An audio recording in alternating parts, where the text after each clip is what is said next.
Hi, my name is Antonia. I'm a trainee at the council. I just realized that my question's not necessarily career related, but I might ask it anyway. I thought it was really interesting that you talked about your investment in the anti-racism campaigns in your youth. So I'm curious about your opinion on the recent allegations that there is a lot of racism at the European institutions. Thank you. Is there racism in European Union institutions? I have not seen it, but this doesn't mean that it's not there. Could be. What I am a bit surprised of is that we have little diversity in the services. We have very little diversity in the services. On one side, we have little diversity in the national services as well. It's very hard, and I didn't mention the most obvious difference between it being a national minister and being the representative, the coordination of the 28, which is not so problematic as someone could imagine. As you come from the council, you might be interested in that. I find that part of the work easy to coordinate the member states' position.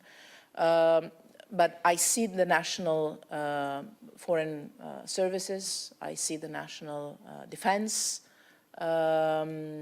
staff. We have very little diversity also in member states, apart from a couple of cases, and not even so much. So is it because of that still change has to come at the national level before it comes to the European level? Is it for barriers that are there? Could be. Is it because we're not paying enough attention to positive discrimination? Could be. I think that in particular in the foreign policy area, we would only benefit from more diversity in our staff for cultural reasons, for relations with our partners in the world, and for our own image. I think that will only be positive. Hi, my name is Marina Carzol. I'm a trainee here in DigiTrade. Very often in the EU institutions, we talk about the gender gap and how not enough women are in top positions. Well, you are one of those women that got into a top position. And I would like to ask you, did you feel that you had to overcome certain challenges just because you were a woman? Being a woman, I tend to think this has not been a problem. Being a young woman, yes. I had the feeling many times that sorry if I mentioned the system, but you understand what I mean, the environment can digest young men, can digest women, but young women more difficult because it's two strange elements in one. Sorry, I'm very blunt. And to my surprise, because I came here, and this is true also for national systems. I don't think there's a difference here.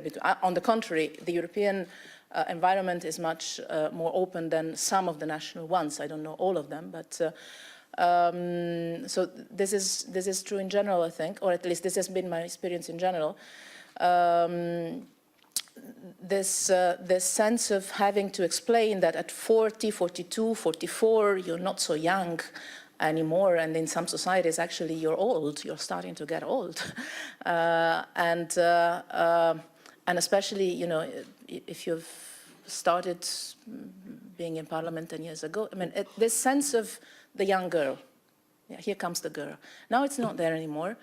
And sometimes you wonder if it's the dark clothes you've been wearing in the beginning, or if it's because sometimes you're tough.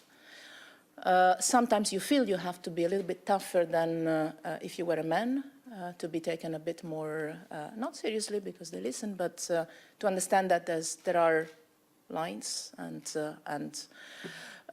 but again, I have not seen being a woman in particular ever as being a problem. But this issue of being a relatively young woman, sometimes yes. And then there's a question that always comes, never from colleagues, almost never from colleagues, always from journalists, and this is something I hate. How do you do with your children?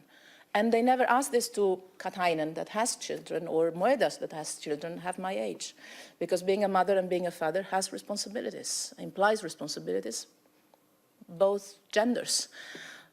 This is still a change we have to make in society, that children have two parents, and both parents have responsibilities towards the children. So we need to work on parental leaves, not only for women, also for men. And this would help women. So this was a particular angle. But again, no, being a woman has not been a problem as such. On the contrary, now even if I found myself many times as being the only woman in the room, many times. But I have to tell you, sometimes it can be even an advantage. In some cultures, it is more difficult to be particularly aggressive on women. And you can take this the other way around. Again, you find your ways. You find your ways. I don't want to use cliches, but it is true that normally, especially in foreign policy, especially in conflict mediation, it comes easier, I think, to us, suggest common ground, compromises, show the smile. And this is another thing, that sometimes you can be accused of being weak while you're simply soft, which is different than weak. You can be soft but very strong and to the point.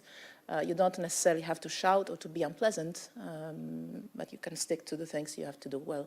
If you're in DG Trade, you know another commissioner that is quite powerful and strong, even if keeps being a woman very, very clear.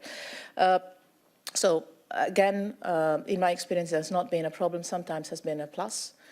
But I've faced this issue of the age more than the issue of the gender, and I guess this was because also of my gender.